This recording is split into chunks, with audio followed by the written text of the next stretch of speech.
Vous l'aurez compris, je ne suis pas forcément fan des prospections, en tout cas des méthodes de prospection à l'ancienne, mais je vais vous avouer quand même un petit truc. En soi, ces méthodes, elles ne me gênent pas forcément. Ce que je veux dire, c'est que pour moi, elles ont eu leur heure de gloire.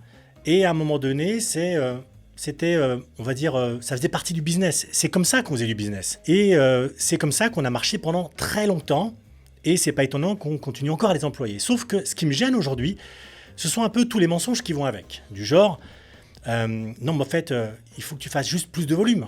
Tu vas voir, plus tu vas prospecter et plus tu vas avoir de mandats. Non, pas du tout. Ça, c'est archi faux.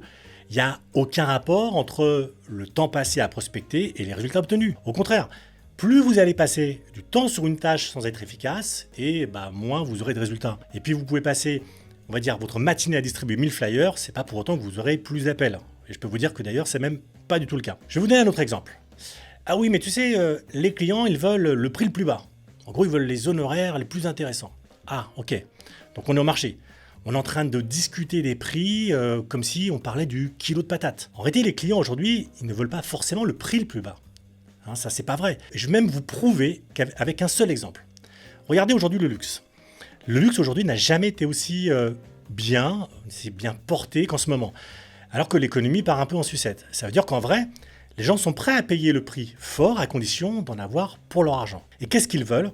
Ils veulent de la valeur, ils veulent de la confiance, ils veulent aujourd'hui être accompagnés dans leur transformation. C'est pour ça d'ailleurs qu'il y a des agents qui prennent 6% de com sans souci et d'autres qui galèrent à demander 3% parce que leurs clients, eux, ont confiance et pas de l'autre côté. Bon, attendez, j'en ai d'autres comme ça, des mensonges. Alors, pour être visible, il faut être partout. Est-ce que vous y croyez vraiment à celle-là ? En plus, vous dites exactement l'inverse à vos prospects. Ah non, ça sert à rien d'avoir votre bien dans 15 agences à la fois.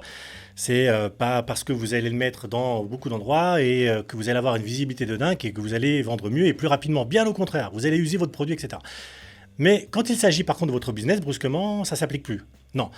La vérité, c'est qu'il vaut mieux être excellent sur un canal que médiocre sur 10. Et ça, c'est une règle d'or. Il vaut mieux être connu, on va dire, comme l'agent immobilier spécialisé sur un secteur, sur un type de bien, sur un type de projet, plutôt que comme l'agent un peu généraliste. Je vous rappelle d'ailleurs la métaphore des glaces. Il vaut mieux être pistache plutôt que vanille, parce qu'on sait que la vanille, c'est un goût passe-partout, on cible large, alors que la pistache, c'est un goût plus spécifique et bien sûr, on va toucher moins de personnes, mais par contre plus de fans.